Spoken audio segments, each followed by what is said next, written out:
You told us about that you had a story about the Navy SEALs.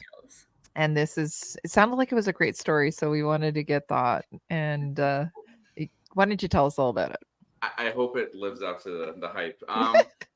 So in 2022, when we were first down at the SHOT Show, before that, we got introduced to a gentleman who was our attorney and my longtime friend.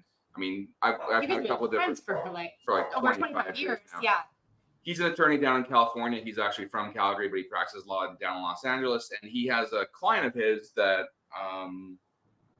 he's a banker and he invests in a lot of different businesses. But one of his passion projects is anything to do with helping military members in the U.S. He's from Arkansas.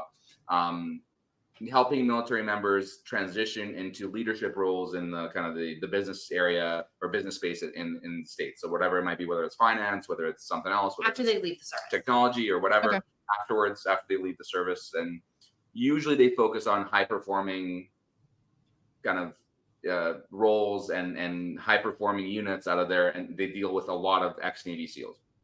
So they know a lot of guys who are either in the service or out of the service or recently retired. And he deals with this foundation that basically gives them grants and scholarships to get, post-secondary education after the fact, after they leave the service.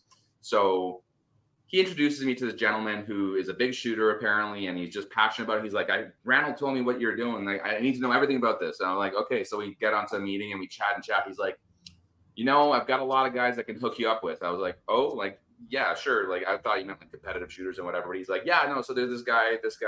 And he just drops like 7 names. I have no idea who he's talking about. And he's like, yeah, this guy's leader of SEAL team this. This guy's the leader of SEAL team that. This guy's their weapons specialist. This guy's their procurement guy. This guy's their lead equipment manager. And he tests out all the gear. And this guy is their lead breacher. And this guy's their lead sniper. And he's like, I'll introduce you to let me send like 5 text messages right now. But then we're at SHOT Show in 2022 and thinking like, oh yeah, well, some of these people we'll meet up with. And yeah, right.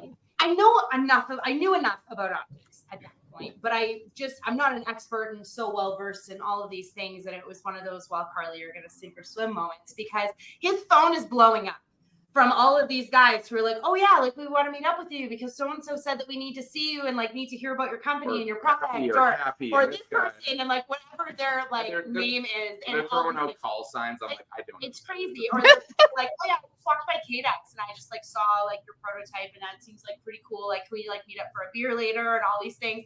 And so when we're sitting in actual meetings, I'm the one taking the meetings and all I'm having to step out. He's having to step out because his phone is blowing up that it's honestly to the point where it's a little bit embarrassing and unprofessional. And so I'm taking meetings and I'm and literally like special forces and SEAL guys are like, I was told to text you to meet up with you by some guy who was either his superior or his team leader. And he's like, I need to meet with you or I'll get in crap if I don't.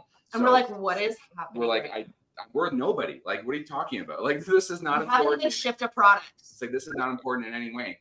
But then they got wind through all of our conversations and all of our meetings. And these guys are all like top level humans. It's unbelievable. Oh, they're just the nicest people. Yeah.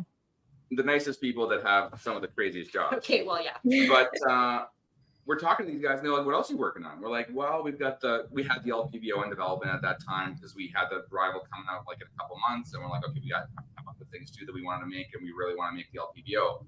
He's like, really? 1 to 10? They're like, tell me more about it. And I show them pictures and drawings and specs and stuff. They're like, this is incredible.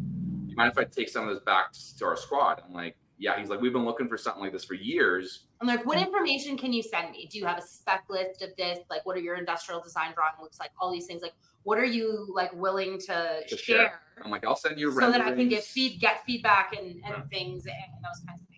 So yeah, we shared a lot of these with these guys, and we all had like understandings. Like we knew they weren't going to take it somewhere else, and literally like they're like, you have a draft of the prototype reticle of what you're going to put in. I was like, yeah, here's kind of what we're thinking. And they're like, can you send us the drawings? So I did, and they're like, I literally got back like printed out, scanned version of like marked up with a red pen of like these guys giving me feedback on. It's like, if you just change this sizing or maybe do shift this over here, and then it'll be perfect. And we literally got like pages of notes back, and we implemented almost everything these guys told us. And the first time I went to went to Fort Bragg for the Special Forces International Sniper Competition that I invited by one of those guys. Yeah. He was the only Canadian on base. Canada didn't send a sniper team that year because of operational priorities. Priorities. But usually Canada actually wins. But no other Canadian industry happened to go that year. So he was literally the only Canadian there. Yeah. So it was kind of crazy because I had a prototype version, which was the following year, and I showed them what they had inputted. And they're like, oh my God, it's crazy to see this thing that we kind of cave all this in, because that never happens to these guys. They're just consumers of a product at the end of the day. Like, but then they sent somebody, they're like, oh, go to the armory and get this, and this, and all this ammo because we want to like mount this thing up and we want to test. Yeah, because they didn't want to. I didn't have any rifles. Like, I couldn't bring weapons on base. Right. So as a civilian, so I didn't have any. So I just had our demo optics, and then I'm talking to the organizer. He's like, "What do you need?" I'm like, I don't know, like maybe 2 carbines and like a couple of sniper rifles. He's like, "Do you need ammo?" I'm like, "Yeah." So they literally bring out, like, they send a guy over in a Humvee. He's like, "Go to the armory, sign this out. You have my authorization," and they come back with crates of ammo and like 2 fully automatic suppressed whatever they use. I'm like. And he texted me and he's like, the SEALs are testing it right now. It's like I've got pictures and videos of these guys just like kids at a range. They're like running drills and doing all this stuff. I was like, this is surreal. Like, it's crazy. Yeah. On a product that they had input on. So how incredible is that? Mind blowing. Yeah, it is a bit surreal. Like, yeah. So that's the story. Yeah. Wow. It just started with one conversation and it just blossomed. But the reality, so much does. I don't think that people realize like just how much of this is all relationships. It's relationships. And just how impactful those relationships really can be. Yeah. So, and sometimes it comes out of nowhere because, like I said, we didn't expect this. We didn't need it, and we didn't ask for it, and it just happened. We're like, okay. We feel really grateful. And I mean, we text with these guys on a regular basis just to check in on them, how they're doing and stuff all the time, and we try to maintain a bit of a relationship. And you never know where it's gonna go. No, it's funny how that is. Yeah. It is. Yeah, it's really funny. I'm sure that they appreciate the fact that you took their recommendations and you incorporated it.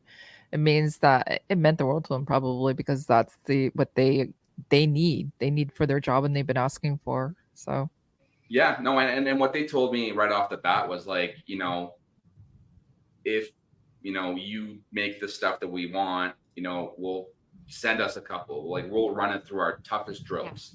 Like we have a week and we have this and we have all this other stuff that we go on, like these marches for 7 days.